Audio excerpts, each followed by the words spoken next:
नमस्कार दोस्तों, फिर से एक बार आपका स्वागत है हमारे YouTube चैनल पे जिसका नाम है दी फाइनल ट्रूथ। इससे पहले कि वीडियो शुरू करूं, मैं आप सबको तहे दिल से मैं और मेरी पूरी टीम जो सिर्फ 2 ही लोगों की है उनकी तरफ से आप सबको लाख लाख धन्यवाद देना चाहूँगा।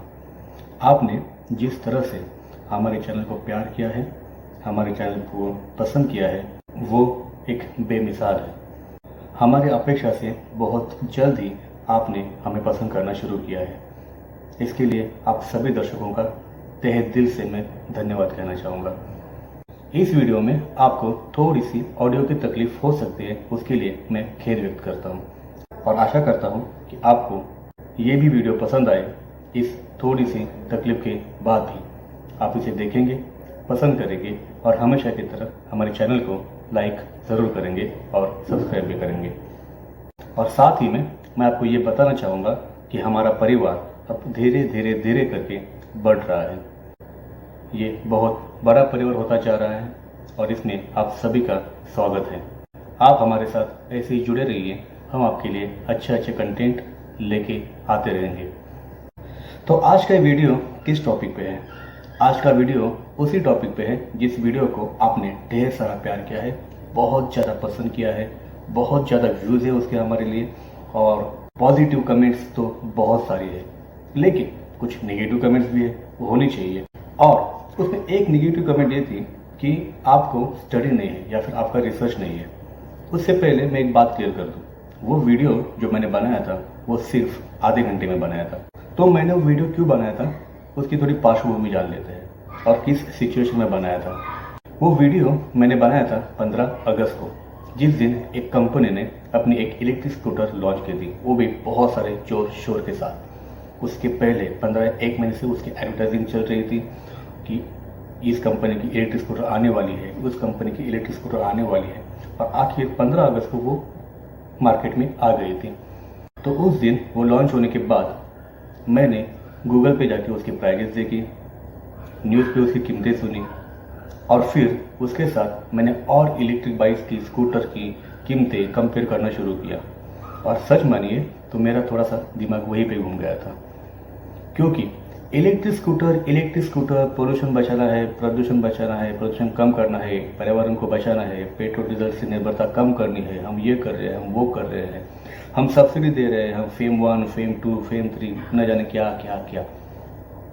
और फिर भी वो कीमत मुझे मेरे औकात से बाहर लगी। आप कुछ भी सोच सकते हैं, लेकिन 1,30,000 की स्कूटर या फिर 1 लाख की स्कूटर, वो भी इलेक्ट्रिक वाली स्कूटर, बुरा नहीं है, वो फ्यूचर है, अच्छा है, पसंद भी है, लेना भी चाहिए। मैंने भी सोचा था कि मेरी बीवी के लिए ले लूँ, क्योंकि वो वर्किंग वूमेन है, ऑफिस जाती है, सोचा उसकी काम आएगी। तो मैंने सर्च करना शुरू किया और मेरा पूरी तरह से मूड ऑफ हो गया था। उसका रीज़न था उसकी प्राइसिंग, और उसी के ऊपर मैंने ये वीडियो बनाया था। एक फैक्ट गलत था उसमें, उसके लिए मैं सॉरी बोल देता हूँ, क्योंकि गवर्नमेंट कोई भी सब्सिडी नहीं देती है बैटरी के ऊपर कंपनी को, वो देती है कस्टमर को। कीमतें तो ज़्यादा ले रही है, उसमें कोई दो राय की बात नहीं है, वो तो कम होनी ही चाहिए।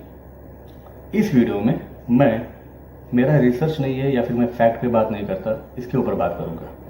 तो फिर हमने सोचा कि इस electric vehicles, electric scooter, electric बाजार, इसके ऊपर थोड़ा बोला जाए डिटेल में। अब पूरा डिटेल में तो नहीं बताएंगे, क्योंकि ईवी ये ऐसा टॉपिक है जिसमें आराम से 5-6 घंटे निकल जाएंगे आपके, और इतना लंबा वीडियो ना आप देखेंगे ना मैं बना पाऊंगा। तो आज की वीडियो में हम क्या कवर करने वाले हैं?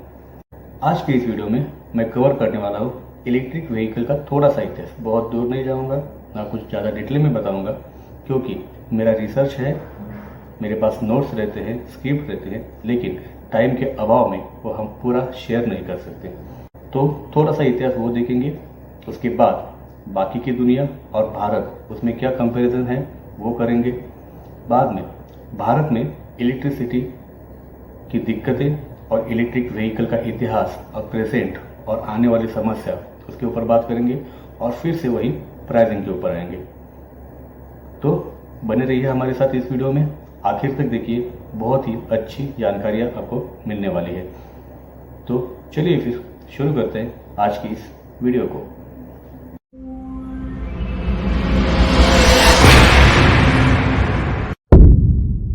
तो इस इलेक्ट्रिक व्हीकल का इतिहास शुरू कब होता है? बहुत साल पहले होता है। ये आज की बात नहीं है। इंडिया में तो electric vehicles, electric scooter, electric bikes या फिर कुछ भी हो इलेक्ट्रिक के ऊपर चलने वाला, इसकी बात हम आज के दौर में कर रहे हैं। लेकिन फैक्ट तो ये है कि आउट ऑफ इंडिया जाएंगे, यूरोप कंट्रीज या फिर अमेरिकन कंट्रीज या फिर जापान, इन देशों में, इन प्रगत देशों में ऑलरेडी इलेक्ट्रॉनिक व्हीकल्स का यूज बहुत साल पहले ही शुरू हो गया था और वो आज उसके पीक पर है।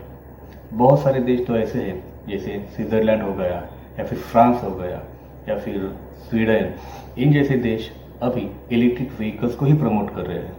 टारगेट लेके वो चल रहे हैं कि कौन से साल तक हमें गैसोलीन, पेट्रोल, डीजल, इस पेट्रोलियम पे चलने वाली गाड़ियों से छुटकारा मिले, और वो ये अचीव कर लेंगे, इसमें कोई शक की बात ही नहीं है। तो इस इलेक्ट्रिक व्हीकल का इतिहास शुरू होता है 1827 में, जब पहली बार एक हंगेरियन साम्राज्य के, उस वक्त को साम्राज्य हुआ करता था, आज का वो एक स्लोवाकिया नाम का देश है हंगेरियन साम्राज्य का। तो उस देश के एक शास्त्रज्ञ, एक भौतिक शास्त्री, इन्वेंटर, इंजीनियर, जिनका नाम है एनियोस इस्टाबान जेडलिंग, इन्होंने सबसे पहले इलेक्ट्रिक मोटर की पेशकश की, जिसको उन्होंने इस्तेमाल में लाने की बहुत सारी कोशिश भी की। उसके बाद अगले 1835 में, 1835 में नीदरलैंड के एक साइंटिस्ट सिब्रांडस स्टेंटिंग ने इलेक्ट्रिक व्हीकल्स, इलेक्ट्रिक कारें बनाना शुरू किया। एज ए मैन्युफैक्चरिंग प्रोड्यूस करना उन्होंने किया था। उसके बाद 1838, 1838 में Scottish scientist, engineer, inventor Robert Davidson ने पहला इलेक्ट्रिक लोकोमोटिव इंजन बनाया था और उसके लिए उन्हें इंग्लैंड में उसी साल उसका पेटेंट भी मिला था। और सेम चीज़ के लिए, मतलब लोकोमोटिव इंजन के लिए, अमेरिका में कोल्टन और लिली को भी पेटेंट मिला था। तो यही से इस इलेक्ट्रिक व्हीकल्स की शुरुआत होती है, जो पहले कारें बनी, फिर लोकोमोटिव इंजन्स बने, फिर यहाँ से धीरे धीरे धीरे करके ये अमेरिका से होते हुए पूरे यूरोप भर में इलेक्ट्रिक व्हीकल्स का प्रचार होना शुरू हो गया था। उसके बाद मास लेवल पे, बहुत ज़्यादा लेवल पे उसका कमर्शियल और पर्सनल यूज़ के लिए जो कारें बनाई गई थी, उनकी शुरुआत हुई 19 के दशक में। 19वें शतक आते आते इलेक्ट्रिक व्हीकल्स की पसंद बहुत ज़्यादा बढ़ गई थी। भले उसकी कीमती उस वक्त बहुत ज़्यादा थी, लेकिन फिर भी लोग ईवी इस्तेमाल किया करते थे। उस वक्त अमेरिका में स्टडबेकर ऑटोमोबाइल्स ये ईवी बनाने में बहुत अग्रसर जाने मानी कंपनी हुआ करती थी। बहुत सारी कारें उन्होंने दुनिया को पेश की, इलेक्ट्रिक व्हीकल्स। लेकिन जिस वक्त फोर्ड मोटर कंपनी ने मार्केट में एंट्री ली यूएस के, तब से इस इलेक्ट्रॉनिक व्हीकल्स की मार्केट बहुत कम हो गई। उसका रीज़न क्या था? उसका रीज़न ये था कि फोर्ड मोटर कंपनी ने गैसोलीन के ऊपर चलने वाली कारें बनाना शुरू किया था, और वो भी बहुत ही सस्ते कीमत में। इलेक्ट्रॉनिक व्हीकल से बहुत आधे या फिर उससे भी कम कीमत में वो गैसोलीन के ऊपर चलने वाली कारें बनाने लगे थे। इसकी वजह से अमेरिका में थोड़ा थोड़ा करके ये ट्रेंड कम होता गया और गैसोलीन, पेट्रोल, डीजल, इसके ऊपर चलने वाली गाड़ियाँ और ज़्यादा बढ़ गई। और फिर 1912 आते आते एक वैज्ञानिक चार्ल्स कैटरिंग ने इलेक्ट्रिक स्टार्टर का इन्वेंशन किया। इलेक्ट्रिक स्टार्टर आने से गैसोलीन के ऊपर चलने वाली गाड़ियाँ और भी चलाना आसान, यूज़ करना आसान हो गया, क्योंकि उसके हैंड क्रैंक से शुरू करना वो छुटकारा मिल गया था। और फिर यहाँ से गैसोलीन, पेट्रोल, डीजल, इसके ऊपर चलने वाली गाड़ियाँ आगे बढ़ गई और हमारी इलेक्ट्रिक व्हीकल्स पीछे पड़ गई।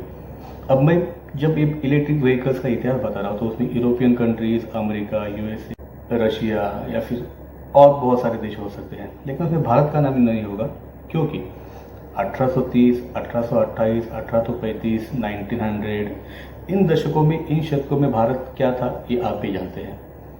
भारत क्या कर रहा था ये आप भी जानते हैं। उस वक्त तो भारत में पुष्पक विमान ही उड़ रहे थे। खैर, उसके बाद धीरे धीरे धीरे करके पेट्रोलियम के ऊपर चलने वाली गाड़ियों ने पूरे दुनिया भर में कब्जा कर लिया। लेकिन कहीं ना कहीं पेट्रोलियम के पदार्थों से होने वाला कार्बन उत्सर्जन और पोल्यूशन दुनिया को एक तरफ सता ही रहा था, और फिर धीरे धीरे वापस से इलेक्ट्रॉनिक व्हीकल्स की तरफ दुनिया मुड़ने लगी। उसमें से ज़्यादातर यूरोपियन कंट्रीज ने इलेक्ट्रॉनिक व्हीकल्स को अपनाना पसंद किया। वो पिछले 50-60 सालों से इलेक्ट्रॉनिक व्हीकल्स उसको उत्पादन उसको लोगों तक पहुंचाने के लिए बहुत सारी कोशिशें कर रही है। उसमें सभी देश अग्रसर हैं। भारत में भी ऐसा बिल्कुल नहीं है कि कुछ नहीं था। ब्रिटिशों ने 1925 में इलेक्ट्रॉनिक्स लोकोमोटिव इंजन से ट्रेनें भी चलाई है, और साथ में मुंबई, कोलकाता जैसे शहरों में इलेक्ट्रॉनिक के ऊपर ट्रैम्स भी चलाई है। तो ये था इलेक्ट्रॉनिक व्हीकल्स का थोड़ा सा इतिहास। ये पूरा डिटेल में नहीं है, तो वापस आप कोई कंप्लेन मत करना कि आपको नॉलेज नहीं है या फिर आपको रिसर्च नहीं है। देखिए, इससे ज़्यादा भी मैं बता सकता था, लेकिन फिर वीडियो और बहुत लंबा हो जाता। मुझे जो कहना है वो मैं पॉइंट पॉइंट पे कहूँगा। ये तो इतिहास हो गया। अब हम बात करेंगे कि भारत और इलेक्ट्रिक व्हीकल्स में दिक्कतें कहाँ आएंगी या फिर कहाँ पे हो सकती है, क्योंकि वो तो मेन पॉइंट है। इलेक्ट्रिक व्हीकल्स लेना सबकी चॉइस है, सबकी पसंद है। आजकल जिस तरह से पेट्रोल डीजल की कीमतें बढ़ रही है, उसका तो एक ही ऑप्शन है कि इलेक्ट्रिक व्हीकल। ये मैं भी मानता हूँ, मैं उससे बिल्कुल ना नहीं कह रहा। मैंने जैसे 5 मिनट पहले कहा है, मैं और मेरी बीवी भी लेना चाहते हैं, क्योंकि वो आसान है, चार्जिंग हम घर पे कर सकते हैं, और जो ऑफिस में जाता है रेगुलर, वो पेट्रोल क्यों ख़त्म करे। For example, my wife is a government servant, तो वो ऑफिस जाने के लिए अभी एक्टिवा यूज़ कर रही है। उसका ऑफिस मेरे घर से 10 किलोमीटर की दूरी पे है, मतलब हर दिन उसको आने जाने में 20 किलोमीटर्स लगते हैं। अब एक्टिवा का एवरेज है 40 का, मतलब हर 2 दिन के बाद मुझे 110 रुपये का पेट्रोल डलवाना पड़ता है। हर 2 दिन के बाद 110, मतलब एक हफ्ते में 3 बार 330 रुपये, एक महीने में 1500 का ऑलमोस्ट पेट्रोल डालना पड़ता है। अभी कैलकुलेशन है। तो इससे अच्छा था, हमने सोचा था कि एक इलेक्ट्रिक स्कूटर ले लेंगे अच्छी वाली।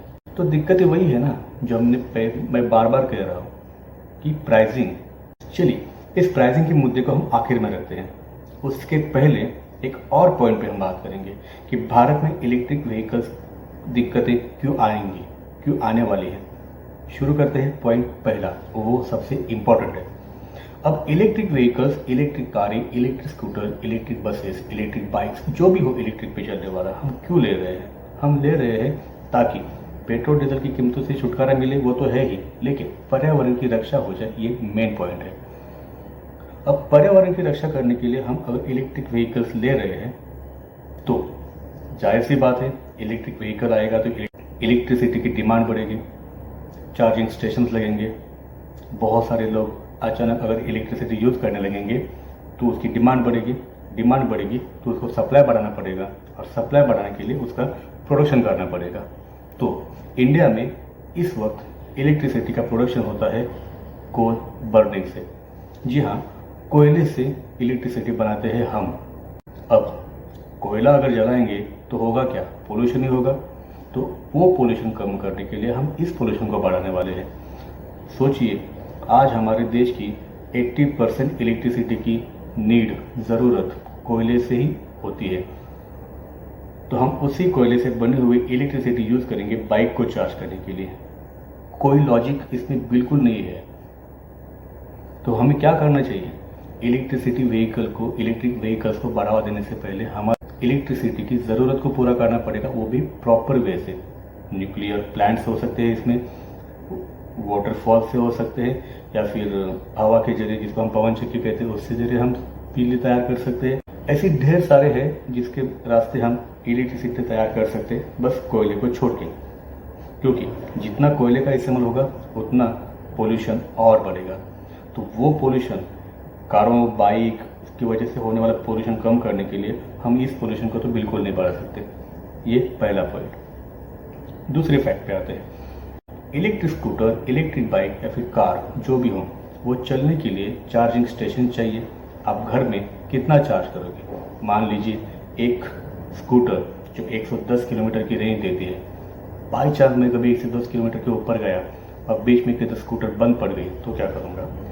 आज जैसे पेट्रोल स्टेशन है, पेट्रोल कम भी हो तो हम घर से बाहर इमरजेंसी में निकल सकते हैं कि भाई बीच में पेट्रोल पंप है तो हम पेट्रोल डाल सकते हैं। चार्जिंग स्टेशन का क्या करोगे? कॉमन सेंस की बात है ना भाई, वो तो है नहीं। एक रिपोर्ट के अनुसार, अब ये फैक्ट है, अगर किसी को चेक करना है तो वो चेक कर सकता है। अब एक फैक्ट है कि यूएसए में आज के समय में 43,000 पब्लिक चार्जिंग स्टेशन है और उसमें 1,20,000 से ज़्यादा चार्जिंग पॉइंट है जो पूरे यूएसए में फैले हुए हैं और काम और तेज़ी से हो रहा है।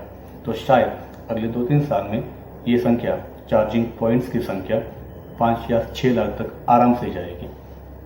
इंडिया में आपको मालूम है कितनी है? इंडिया में आज के समय पे चार्जिंग स्टेशन की संख्या है सिर्फ 423, माफ़ कीजिए 427। कहाँ 427 स्टेशन कहाँ ढूंढेंगे आप? इस पॉइंट पे तो कोई बात नहीं करेगा, और करेंगे तो फिर लगता है कि हम गलत बता रहे हैं। तो ये फैक्ट है, आप चेक कर सकते हैं। अभी प्लानिंग चल रही है कि आने वाले 2026 तक पूरे इंडिया में चार्जिंग स्टेशन बनाए जाएंगे। चार्जिंग स्टेशन बनेंगे, फिर एक नंबर मुद्दे का क्या होगा? इलेक्ट्रिसिटी कहाँ से आएगी? ये 2 पॉइंट हो गए। अब तीसरे पॉइंट पे आते हैं। बार बार गवर्नमेंट्स, कंपनीज आपको यही बता रही है कि इसका चार्जिंग का खर्चा बहुत कम आएगा, लेकिन वो तो ऐसी बात होगी कि खुद मरे बिना हम स्वर्ग नहीं देख सकते। मतलब जब तक हम बाइक खरीदे नहीं, हमको मालूम नहीं पड़ेगा कि इसका सच में कितना खर्चा आता है इलेक्ट्रिसिटी का। और अब तक जिस हिसाब से महंगाई बढ़ रही है, पेट्रोल की कीमतें 60, 70 से 110, 120 तक, क्या इलेक्ट्रिसिटी यूनिट्स नहीं बढ़ेंगे? उसका भी इंतज़ाम उन्होंने शुरू कर दिया है ऑलरेडी। कोयला ख़त्म, ये ख़त्म, वो ख़त्म, तो उसको भी बेचा जाएगा, ये तो श्योर है। अगर किसी पर्सनल हाथों में इलेक्ट्रिसिटी चली गई तो फिर आज हम जिस यूनिट पे बिजली खरीद रहे हैं, क्या हम उसी यूनिट पे आगे भी बिजली खरीदेंगे? अगर हम नहीं परचेज कर सके तो फिर चार्जिंग का बिल कितना आएगा, वो कौन बताएगा? 3 पॉइंट हो गए।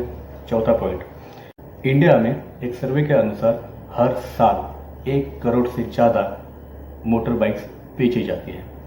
अब तक पूरे इंडिया में 16 से 20 करोड़ 2 व्हीलर चल रहे हैं और साथ में लगभग 30 करोड़ तक प्राइवेट बसें, कारें, इतनी इसकी संख्या है। मतलब सब व्हीकल्स की संख्या मिलाए तो पूरी संख्या ऑलमोस्ट 40 से 50 करोड़ तक जाती है व्हीकल्स की। अब इतने सारे व्हीकल्स को हमें मार्केट से अगर हटाना है तो वो तो पॉसिबल बिल्कुल नहीं है। तो क्या करना चाहिए? करना ये चाहिए गवर्नमेंट को कि मोटर बाइक्स जो पेट्रोल पे चलती है, डीजल पे चलती है, उनकी कीमतें बढ़ानी चाहिए और जो इलेक्ट्रिक पे चलती है उसकी कीमतें कम करनी चाहिए। आज के दौर में क्या दिख रहा है आपको? उसकी भी कीमत वही है और इसकी भी कीमत वही है। तो ये देख के क्या किसी भी कॉमन आदमी के मन में ये सवाल नहीं उठेगा कि गवर्नमेंट सिर्फ पॉलिसी डिक्लेयर करती है, उसको अमल में नहीं लाती? इतने सारे पेट्रोल डीजल पे चलने वाली कारें, बाइक्स को अगर रिप्लेस करना है तो गवर्नमेंट को एक कोई स्ट्रॉन्ग पॉलिसी लानी पड़ेगी, जिसकी ज़रूरत है। वैसी कोई पॉलिसी लाते हुए हमें दिखता नहीं है। अगला पॉइंट आते हैं। अगला पॉइंट है सब्सिडीज। इस सब्सिडी का बहुत बड़ा मैं बार बार नाम सुन रहा हूँ। ये सब्सिडीज दी जाती है सेंट्रल गवर्नमेंट से भी और स्टेट गवर्नमेंट से भी। ये तो आपको मालूम है, 2 तरह के सब्सिडीज मिलते हैं, एक है सेंट्रल गवर्नमेंट से, एक है स्टेट गवर्नमेंट से। सेंट्रल गवर्नमेंट से आपको 15,000 तक बाइक के ऊपर और 1 लाख तक कार। लोगों ने कमेंट किया था कि सब्सिडी गवर्नमेंट देती है, सब्सिडी गवर्नमेंट देती है। ज़्यादा नहीं थे, 1-2 ही थे, लेकिन जवाब तो देना बनता है। 10,000 स्टेट की, 15,000 सेंट्रल की, 25,000 हो गया और बाइक की कीमत है 1,50,000। चलो 1,30,000 मानते हैं, तो ये ऊपर के 30,000 भी माइनस करो तो 1 लाख की इलेक्ट्रिक स्कूटर आप ही चलाइए। पॉइंट आप समझ लीजिए। मैं पहले वीडियो में ये बता चुका हूँ और इस वीडियो में बता रहा हूँ कि इलेक्ट्रॉनिक स्कूटर, इलेक्ट्रॉनिक व्हीकल्स के लिए विरोध बिल्कुल नहीं है और वो होना भी नहीं चाहिए, क्योंकि इस पर्यावरण की रक्षा करने का जिम्मा हम सबका है। और मैं तो खास मानता हूँ कि अगर पृथ्वी बचेगी तभी तो हमारे आने वाली पीढ़ी बचेगी। लेकिन उद्योगपतियों को, बिजनेसमैन लोगों को सिर्फ धंधा करने के लिए परमिशन दे दीजिए। प्राइसिंग के ऊपर किसी का कंट्रोल नहीं है। अपने मन में आए वो कीमतों पे वो लोग बेचेंगे और हम पर्यावरण पर्यावरण पर्यावरण करके सिर्फ ढोल पीटेंगे। इसका मतलब ही नहीं बनता है। तो गवर्नमेंट को पहले अगर इलेक्ट्रॉनिक व्हीकल्स की पॉलिसी बहुत ही स्ट्रॉन्ग तरीके से इम्प्लीमेंट करने हैं तो गवर्नमेंट को पहले कुछ सालों के लिए, मैं नहीं कह रहा हूँ कि हमेशा के लिए, लेकिन पहले कुछ सालों के लिए लोगों को बढ़ावा देना चाहिए इलेक्ट्रॉनिक व्हीकल्स लेने के लिए। और वो बढ़ावा तभी मिलेगा जब उसकी कीमतें कम होगी और साथ में गवर्नमेंट सब्सिडी भी देगी। ये पॉइंट है। तो पहले कुछ सालों के लिए गवर्नमेंट को इन प्राइस के ऊपर कंट्रोल करना पड़ेगा। बस इतनी सी बात है और इसमें कुछ ज़्यादा नहीं है। वैसे भी भारत एक ऐसा देश है जहां ग्राहकों को जितना बेवकूफ़ बनाया जाता है उतना किसी और मुल्क में बिल्कुल नहीं बनाया जाता। ये मैं दावे के साथ कहता हूँ। वो पिछले हफ्ते शायद आईफोन 13 लॉन्च हुआ था, उसकी प्राइसिंग आपने कंपेयर की थी, वो बहुत चला था न्यूज़ के ऊपर कि अमेरिका में कितनी कीमत है आईफोन की, यूरोपियन कंट्रीज़ में कितनी है और इंडिया में कितनी है। आईफोन 13 की कीमतें इंडिया में सबसे ज़्यादा है। अब वो क्यों? मार्केट बड़ी है इसलिए कीमत ज़्यादा है, जाहिर सी बात है, या फिर हम बेवकूफ़ हैं इसलिए? ये जाहिर सी बात नहीं है। लेकिन वो बेवकूफ़ बना रहे हैं और हम बन रहे हैं, क्योंकि कोई वीडियो बनाएगा तो फिर प्रॉब्लम हो जाती है। सेम उसी तरह ये इलेक्ट्रिक स्कूटर का भी है। अब तक मार्केट है तब तक कमा लो, ऐसा है। आगे कंपटीशन तो बढ़ने वाली है, 100% बढ़नी ही चाहिए, तब तो कीमतें ज़रूर कम होने वाली है। कम होगी तभी फ़ायदा होगा, कम होगी तभी लोग ले सकेंगे। तो ये था इस इलेक्ट्रॉनिक स्कूटर, इलेक्ट्रॉनिक व्हीकल के ऊपर हमारा सेकेंड पार्ट। पहले वीडियो का वो फर्स्ट पार्ट था, ये सेकेंड पार्ट है। इस वीडियो में कोई फैक्ट की गलती नहीं है। अगर है तो भाई आप अपना अलग से वीडियो बनाओ और बिल्कुल पब्लिश करो, हमें कोई दिक्कत नहीं है। लेकिन इस वीडियो में भी मैंने डिटेल देने की कोशिश की है, लेकिन थोड़ा कम समय में, क्योंकि समय का अभाव है और हम भी वर्किंग पर्सन हैं, काम संभालते संभालते वीडियो बनाते हैं। तो इस वीडियो में हमने डिटेल देने की कोशिश की है, लेकिन वो भी थोड़ा सा रख के दी है, पूरी नहीं बताई है। अगर चाहिए तो प्लीज़ कमेंट में बताइए कि हमको पूरी डिटेल इन्फॉर्मेशन चाहिए इलेक्ट्रॉनिक व्हीकल्स के ऊपर, चाहे वीडियो कितनी भी लंबी हो जाए। मैं 4 घंटे बैठ के शूट करने के लिए तैयार हूँ, लेकिन इस भाग दौड़ भरी ज़िंदगी में आपके पास भी उतना टाइम नहीं है कि आप 4 घंटे की वीडियो देख सकें। तो इस छोटी सी वीडियो में मैंने पूरी कोशिश की है कि आपको जितनी हो सके वो इन्फॉर्मेशन दे सकूँ, काम की इन्फॉर्मेशन। तो जिस तरह से आपने पहले वीडियो को प्यार किया है, पसंद किया है, लाइक किया है और चैनल को सब्सक्राइब किया है, उसी तरह से दोस्तों इस वीडियो को भी कीजिए और हमारे साथ जुड़े रहिए, क्योंकि हमारा परिवार, मैंने जैसे पहले ही कहा, धीरे धीरे करके बढ़ने लगा है और ये सब आपके सपोर्ट से हुआ है। हम ऐसे ही अच्छे और कंटेंट लाते रहेंगे। हमारे चैनल को सब्सक्राइब कीजिए और हमारे साथ जुड़े रहिए। अब मुझे दीजिए इजाज़त, मिलेंगे अगले एपिसोड में। आप रहिए सुरक्षित और खुश। धन्यवाद।